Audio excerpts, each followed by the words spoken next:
अस्सलाम वालेकुम everyone, welcome to शेज़ल्स न्यू व्लॉग।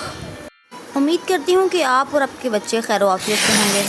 आज का शेज़ल का डे व्लॉग है 9, जो कि इंशाल्लाह बहुत ही ज़्यादा एक्साइटेड होने वाला है। कल रात शेज़ल बहुत लेट सोई थी और इसी वजह से वो लेट उठी थी। और जब बच्चे की रूटीन डिस्टर्ब हो जाए ना, फिर पूरा दिन उल्टा पुल्टा हो जाता है। सुबह से ही इसका मूड ऑफ था, कभी रो रही थी, कभी गुस्सा कर रही थी और किसी की बात बिल्कुल भी नहीं सुन रही थी। और फिर मैडम ने अपनी क्रिएटिविटी शुरू कर दी, कभी दीवार पर ड्राइंग, कभी बुक्स पर ड्राइंग। जो जो चीज़ें नज़र आ रही थी आज सब पे ड्राइंग शुरू हो रही थी सुबह सुबह ही। और अब ये देखें, अब अभी से मैडम का मूड फिर से चेंज हो गया और अब ये आकर अपनी बुक पे बैठ गई है। अब उसके ऊपर फिर से ड्राइंग शुरू कर दी है। जब बच्चों में कुछ क्रिएटिविटी की लगन पैदा होती है तो वो कुछ ऐसी ही चीज़ें शुरू कर देते हैं, कभी दीवारों पे कलर, कभी हाथों पे, कभी ज़मीन पे।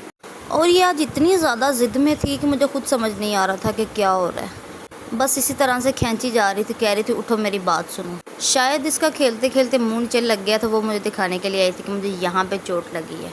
लेकिन फिर वो भी कहते हैं ना कि बच्चों की अगर छोटी छोटी ये चोटों को हम लोग ज़्यादा सीरियस उनके सामने शो करें ना, तो बच्चे ज़्यादा परेशान होते हैं। इसलिए मैंने उसकी इस बात को ज़्यादा रिएक्ट नहीं किया, तो मैंने उसको ना लेट इट गो किया और उसको ध्यान मैंने एलसीडी की तरफ लगा दिया कि वो देखो आपके लिए मैं कार्टून लगाती हूँ। और हाँ, ये तरकीब बड़ी कारआमद है, ये आप लोग भी करके देखिएगा। फिर मैंने देखो उसको अब बेड पे लिटा दिया था और उसके फेवरेट वाली पोइम्स लगा दी थी। फिर इसका ध्यान पोइम्स की तरफ हो गया था, वो अपनी चोट को भूल गई।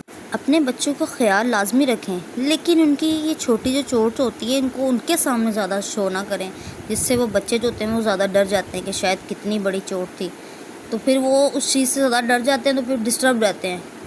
कभी कभी ना माँ होना इतना ईजी नहीं होता, बच्चों के दिल में अपनी मोहब्बत का एहसास जानना चाहिए। मैं जानबूझकर रोने का नाटक कर रही। शेज़ल एकदम से परेशान हो गई। शेज़ल मेरे पास आई और इशारा करके मुझे कह रही थी, मम्मा चुप कर जाओ, रो मत। उस एक लाइन ने मेरा सारा दिन चेंज कर दिया। बच्चे सच में अल्लाह की रहमत होते हैं और मेरी बेटी माशाल्लाह से बहुत ही ज़हीन और समझदार है और फुल ऑफ इमोशंस है। इसको माशाल्लाह से हैप्पी मोमेंट्स का भी पता है, सैड मोमेंट्स का भी पता है। जब आपके बच्चे आपको ऑब्ज़र्व करना शुरू कर दें ना, तो समझ जाएं कि आपकी पेरेंटिंग बिल्कुल दुरुस्त जा रही है। और मुझे इस चीज़ की बहुत ज़्यादा खुशी होती है कि मेरी बेटी मेरे लिए बहुत ज़्यादा फीलिंग्स रखती है।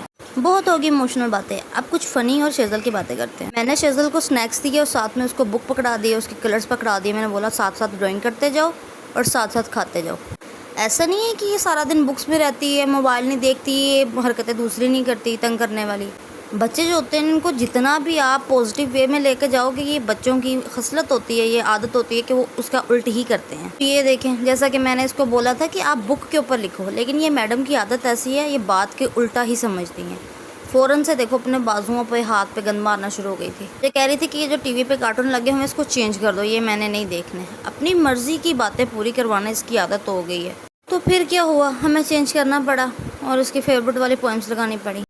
आज के ज़माने की पेरेंटिंग करना बहुत मुश्किल है। पुराने वक्तों में बहुत आसान था, तब बच्चे बहुत मासूम और समझदार होते थे, उनको समझाना इतना मुश्किल नहीं होता था। लेकिन आजकल के बच्चों को समझाना, उनकी ज़िद्दों को बर्दाश्त करना बहुत मुश्किल है। और फिर वो जैसे जैसे पोइम्स में कर रहे थे, शेज़ल भी उनकी ही नकल उतार के सेम वैसे ही कर रही थी। इसीलिए तो कहते हैं कि आज के दौर का बच्चा बच्चा नहीं कंप्यूटर है, तो इस कंप्यूटर में जो भी सर्च करोगे वैसा ही अडेप्ट होगा। तो अपने बच्चों को अच्छी आदतों से मुंसलिक रखें। जैसा कि ये देखें, मेरी बेटी जो है वो हिजाब करना सीख रही थी, फिर मुझे कहती मम्मा कि आप कर दो। शेज़ल ने अपनी फूफो की हेल्प ली और लेके हिजाब करना सीख लिया। हिजाब करके वो कह रही थी चलो अब मैंने फ़ोन भी पकड़ लिया है और चलो हम लोग घूमने चलते हैं। वो जैसे मानसून का मौसम नहीं चल रहा कि पता ही नहीं चलता किस टाइम पे चेंज हो जाता है, उसी लिहाज से हमारे बच्चों के मूड चल रहे हैं आजकल, कि कुछ समझ नहीं आती कब कैसे किस लिहाज से चेंज हो जाए। अब ये देखें, ये बच्चों के खेल बच्चे जानते हैं कि क्या कैसे कब खेलते हैं वो।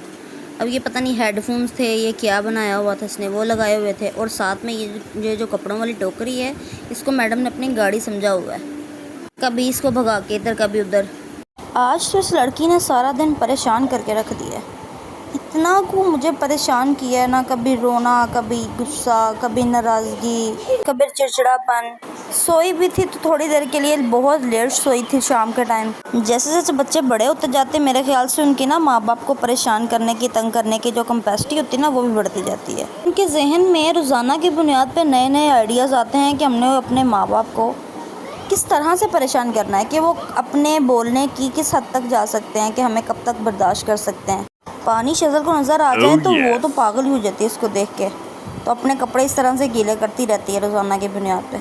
और ये देखिए, ये था आज के दिन का की मोमेंट, जब शेज़ल में मेहंदी वाली बाजी की रूह फिर से वापस आ गई थी। वो पहले बेड के ऊपर मेहंदी लगा रही थी, उसके बाद कोई ढूंढ रही थी जो उसकी मेहंदी का डिज़ाइन पूरा करवा सकता। उसको कह रही थी, लेकिन मुज़म्मिल उसकी बात नहीं मान रहा था। और फिर शेज़ल ने ढूंढा एक बड़ा क्लाइंट, यानी कि मुझे पास बिठाकर शेज़ल जो थी मेरे हाथ पे अपना आर्ट शुरू कर दिया था इस मैडम ने। और वो पेंसिल का इस्तेमाल बड़े ज़ोर से कर रही थी, और साथ साथ उसको पता चल रहा था कि मैं बहुत ज़ोर से लगा रही हूँ। वो साथ साथ मेरा मुंह देख रही थी और लगाई जा रही थी। फिर शायद वो अपना आर्ट डिज़ाइन बनाने में अनकंफर्टेबल थी, इसलिए वो ऊपर होके बैठ गई थी। बैठ के अपनी पोजीशन सीखी और फिर से अपनी मेहंदी लगाना शुरू कर। बाकी अगर शेज़ल की आपको ये क्यूटनेस से भरपूर आदतें अच्छी लगी हों तो लाइक, सब्सक्राइब, कमेंट्स और शेयर करना मत भूलिएगा। और हाँ, कमेंट्स में जाकर माशाल्लाह लाजमी लिख दिया करें, ताकि मुझे आपकी मौजूदगी का एहसास अच्छे से हो। बाकी आने वाले दिनों में बड़े मज़े के व्लॉग्स आने वाले हैं, तो मिस मत करिएगा। तब तक के लिए अल्लाह हाफ़िज़।